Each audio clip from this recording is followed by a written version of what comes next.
অনুরাগের ছোঁয়া ধারাবাহিকে আজকের পর্বে দেখা যায় পুরোহিত মশাই বলে যে বড় ছেলে সে মায়ের মুখাগ্নি করবে আর ছোট ছেলে বড় ছেলেকে স্পর্শ করে থাকবে।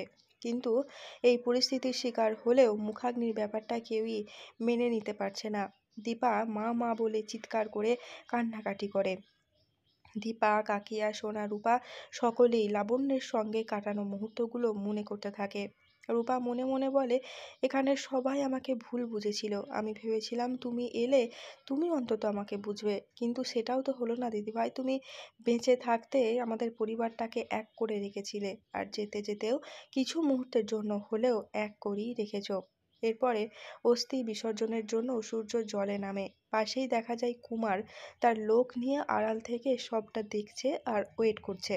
কিছুক্ষণ পরেই কুমার বলে, তুই এবার যা। ছেলেটি জলে নেমে সূর্যের পা ধরে টান দেয়। সূর্য কিছুতেই নিজেকে সামলাতে পারে না, উল্টে জলে পড়ে যায়।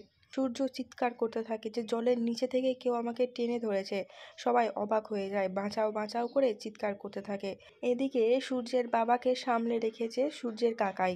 জয় নামতে পারছে না, কারণ জয় সাঁতার জানে না। ততক্ষণে সূর্য তলিয়ে যাচ্ছে দেখে দীপা দৌড়ে জলে ঝাঁপ দেয়। এদিকে রূপা কুমারকে দেখতে পায়। রূপার চোখে চোখ পড়তেই কুমার নিজেকে আড়াল করে নেয়। ইতিমধ্যে পুলিশও চলে আসে। পুলিশকে সূর্যের বাবা বলে, আমার ছেলে ও বড় বৌমাকে আপনারা বাঁচান। কিছুক্ষণের মধ্যেই দেখা যায় যে দীপা সূর্যকে নিয়ে উঠে আসে। তখন সবার যেন একটু শান্তি হয়। কুমার ওখান থেকে পালিয়ে আসে, বলে ওই মেয়েটা দুদিন আগে চোখে দেখতে পেত না, আর এখন যেন চোখগুলো দূরবীনের মতো কাজ করছে। দীপা সেনগুপ্ত পরিবারকে পুরো আগলে রেখেছে। ওই দীপাকেই আগে শেষ করতে হবে। দেখা যায় সূর্যকে ডাক্তারের কাছে আনা হয়েছে। সূর্যের বাবা দৌড়ে এসে জিজ্ঞাসা করে, সূর্য ঠিক আছে তো? বড় বৌমা, তুমি সূর্যকে আগলে রেখো। সূর্য বলছে, কেউ আমার পাটা নিচ থেকে টেনে ধরেছিল। রূপা বলে, আমি ওখানে কুমারকে দেখেছি। এটা শুনে সবাই অবাক হয়ে যায়। দীপা বলে, কুমার তো এখন জেলে। সবাই বলে, ও যে মানুষ, ও তো জেল থেকে পালাতেই পারে। সূর্য মনে মনে বলে, আমি তো জানি, পুলিশ তো আমাকে জানিয়েছে কথাটা, কিন্তু আমি বাড়ির কাউকে জানাইনি, কারণ তারা চিন্তা করবে। এদিকে লাবণ্য সেনগুপ্তের শ্রাদ্ধের জন্য সকলে এক জায়গায় রয়েছে, কিন্তু দীপা সেখানে নেই। তার খোঁজ করতেই রূপা বলে, মা একটু কাজে বের হয়েছে।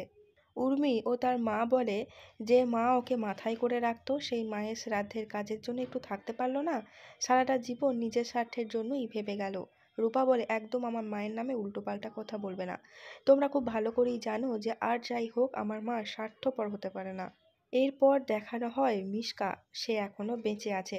মিশকা খুব খুশি হয় এই ভেবে যে সে এখন আস্তে আস্তে ঠিক হয়ে যাচ্ছে। মিশকা বলে, আমি তো আমার পাটা নাড়াতে পারলাম, তার মানে আমার পায়ে সার এসেছে। বলে, আমি পারবো সূর্য, আমি নিশ্চয়ই পারবো। আমি তোর জন্য সব কিছু পারবো। খুব তাড়াতাড়ি আমি রিকভার করছি। আমি আবার আগের মতো হাঁটতে পারবো, তোর কাছে যেতে পারবো। এখানে দীপা এবার সেনগুপ্ত বাড়িতে ফিরে আসে। সূর্য বলে, তুমি কোথায় গিয়েছিলে কাউকে কোনো কিছু না বলে? আজকের দিনে বাইরে কোথাও না গেলেই কি হতো না?